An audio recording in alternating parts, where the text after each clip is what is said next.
ஆகாஷவாணி செய்திகள் வாசிப்பவர் வடிவழகி கபிலன். தலைப்புச் செய்திகள்: மக்களவைக்கான 5ஆம் கட்ட தேர்தலில் 60.09% வாக்குகள் பதிவானதாக தேர்தல் ஆணையம் அறிவித்துள்ளது.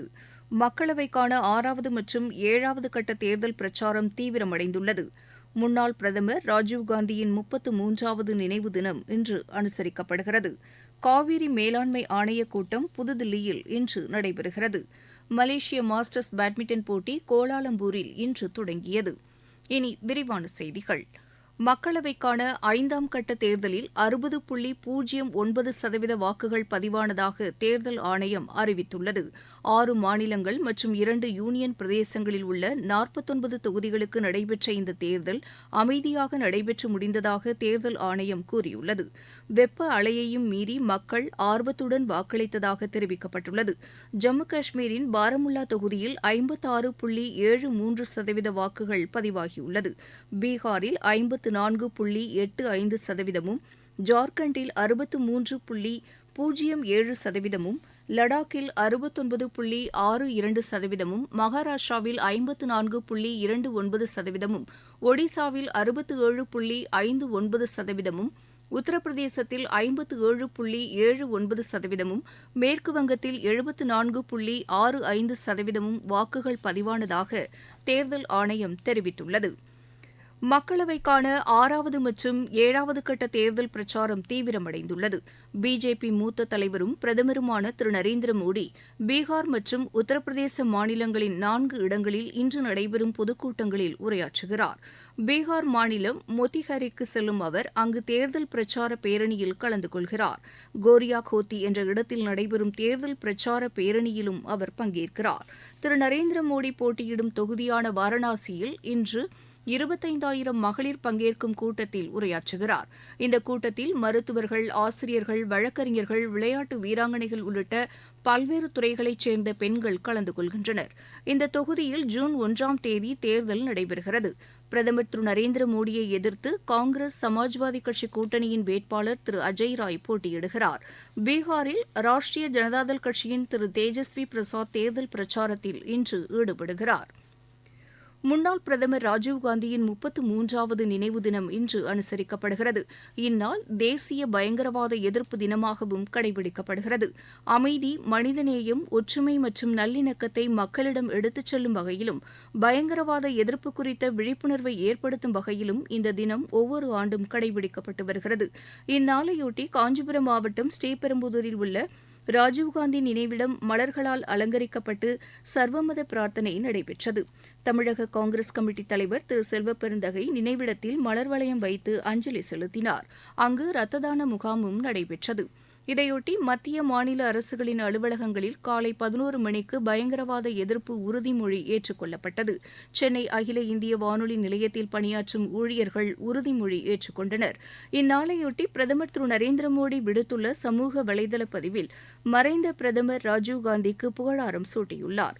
தில்லி வீர்பூமியில் உள்ள ராஜீவ்காந்தி நினைவிடத்தில் காங்கிரஸ் கட்சித் தலைவர் திரு மல்லிகார்ஜுன கார்கே, காங்கிரஸ் கட்சியின் நாடாளுமன்ற தலைவர் திருமதி சோனியா காந்தி, அக்கட்சியின் முன்னாள் தலைவர் திரு ராகுல்காந்தி உள்ளிட்ட தலைவர்கள் மலரஞ்சலி செலுத்தினர். காவிரி மேலாண்மை ஆணையத்தின் 30வது கூட்டம் அதன் தலைவர் திரு எஸ்.கே. ஹல்தார் தலைமையில் புதுதில்லியில் இன்று நடைபெறுகிறது.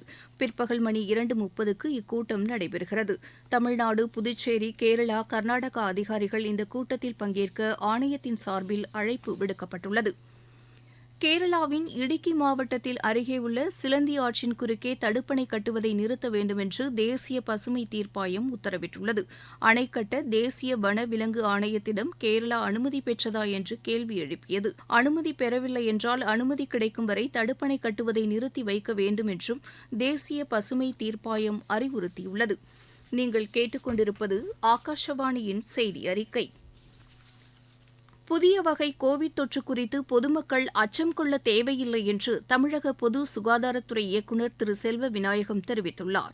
சிங்கப்பூரில் பரவி வரும் புதிய வகை கோவிட் தொற்று தமிழகத்தில் ஏற்கனவே பாதிப்பை ஏற்படுத்திய JN.1 வகையிலிருந்து உருமாற்றம் அடைந்ததுதான் என்றும் இதனால் பொதுமக்கள் அச்சப்பட தேவையில்லை என்றும் அவர் கூறியுள்ளார்.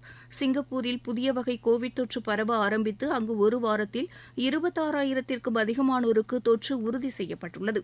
இதையடுத்து அங்கு பொதுமக்கள் முகக்கவசம் அணிய வேண்டும் என அந்நாட்டு அரசு அறிவித்துள்ளது.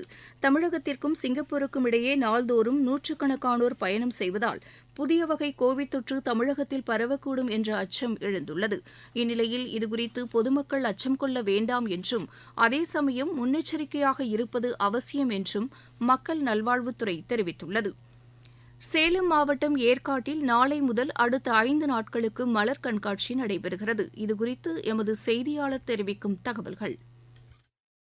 சேர்வராயன் மலைத்தொடரில் இருக்கும் சுற்றுலா தலமான ஏற்காட்டில் 47வது கோடை விழா மற்றும் மலர் கண்காட்சி நாளை முதல் வரும் 5 நாட்களுக்கு நடைபெற உள்ளது. இதனையொட்டி தோட்டக்கலைத்துறையின் சார்பில் அண்ணா பூங்காவில் சுற்றுலா பயணிகளை கவரும் வகையில் 30,000க்கும் மேற்பட்ட வண்ண மலர் தொட்டிகளை கொண்டு மலர் காட்சி அமைக்கப்பட்டு வருகிறது.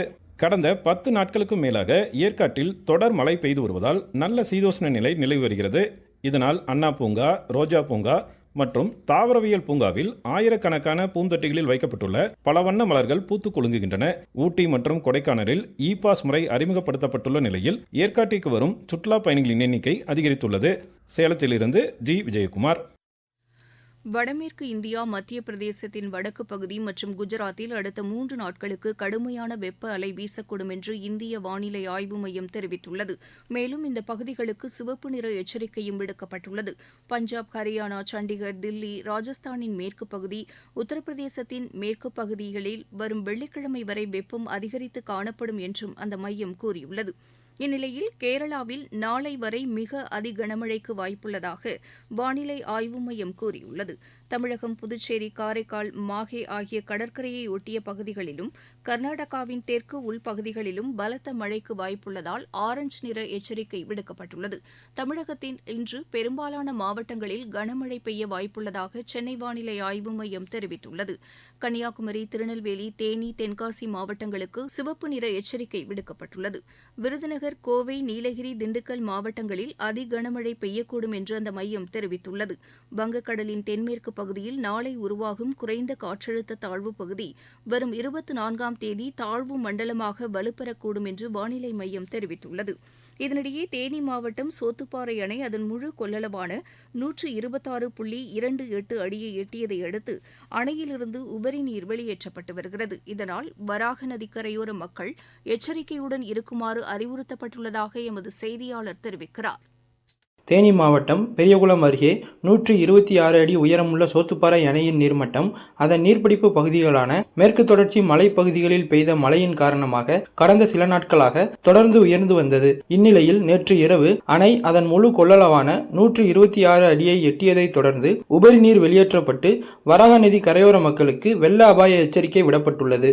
தற்போது அணைக்கு வரும் நீர்வரத்தான 49.53 கன அடி தண்ணீர் அப்படியே உபரி நீராக வெளியேற்றப்பட்டு வருவதால் பெரியகுளம், வடுகப்பட்டி, ஜெயமங்கலம், மேல்மங்கலம், குள்ளப்புறம் உள்ளிட்ட பகுதிகளில் வசிக்கும் வராக நதி ஆற்றங்கரையோர மக்கள் பாதுகாப்பாக இருக்கும்படி எச்சரிக்கை விடுக்கப்பட்டுள்ளது. மேலும் பொதுமக்கள் யாரும் வராக நதி ஆற்றில் குளிக்கவோ ஆற்றை கடக்கவோ கூடாது என நீர்வளத்துறையினர் அறிவுறுத்தியுள்ளனர். தேனியிலிருந்து ராஜ்குமார். நாமக்கல் மாவட்டத்தில் பெய்த கனமழை காரணமாக அங்கு பல்வேறு பகுதிகளில் வெள்ளம் சூழ்ந்துள்ளது. இதனையடுத்து மாவட்ட நிர்வாகம் நிவாரணப் பணிகளில் ஈடுபட்டுள்ளதாக மாவட்ட ஆட்சியர் டாக்டர் உமா தெரிவித்துள்ளார். மலேசிய மாஸ்டர்ஸ் பேட்மிண்டன் போட்டி இன்று தொடங்கியது. கோலாலம்பூரில் நடைபெற்று வரும் இப்போட்டியின் மகளிர் இரட்டையர் பிரிவு முதல் சுற்று ஆட்டத்தில் இந்தியாவின் த்ரிஷா ஜோலி, காயத்ரி கோபிசந்த் இணை இன்று தைவானின் Yu Jun Huang, Ding Yu Liang இணையை எதிர்கொள்கிறது. தென்கொரியாவில் நடைபெற்று வரும் சர்வதேச மகளிர் டென்னிஸ் போட்டியின் காலிறுதி சுற்றுக்கு இந்தியாவின் வைதேகி சௌத்ரி, ஜப்பானின் யுகினா சைகோ இணை முன்னேறியுள்ளது. இன்று நடைபெற்ற மகளிர் இரட்டையர் பிரிவு காலிறுதிக்கு முந்தைய சுற்று ஆட்டத்தில் இந்த இணை 1-6, 7-6, 10-8 என்ற செட் கணக்கில் தைவான் இணையை வென்றது. உலக வில்வித்தை போட்டி தென்கொரியாவில் இன்று தொடங்குகிறது. இதில் இந்தியாவின் சார்பில் 16 பேர் கொண்ட குழு பங்கேற்கிறது. ஐபிஎல் கிரிக்கெட் போட்டியில் இறுதிப் போட்டிக்கு தகுதி பெறுவதற்கான முதலாவது ஆட்டம் இன்று நடைபெறுகிறது. அகமதாபாத்தில் இரவு 7:30 மணிக்கு தொடங்கும் முதல் தகுதிச் சுற்று ஆட்டத்தில் கொல்கத்தா அணி ஹைதராபாத் அணியை எதிர்கொள்கிறது. மீண்டும் தலைப்புச் செய்திகள். மக்களவைக்கான 5ஆம் கட்ட தேர்தலில் 60.09% வாக்குகள் பதிவானதாக தேர்தல் ஆணையம் அறிவித்துள்ளது. மக்களவைக்கான 6வது மற்றும் 7வது கட்ட தேர்தல் பிரச்சாரம் தீவிரமடைந்துள்ளது. முன்னாள் பிரதமர் ராஜீவ்காந்தியின் 33வது நினைவு தினம் இன்று அனுசரிக்கப்படுகிறது. காவிரி மேலாண்மை ஆணையக் கூட்டம் புதுதில்லியில் இன்று நடைபெறுகிறது. மலேசிய மாஸ்டர்ஸ் பேட்மிண்டன் போட்டி கோலாலம்பூரில் இன்று தொடங்கியது. இத்துடன் இந்த செய்தி அறிக்கை நிறைவு பெற்றது.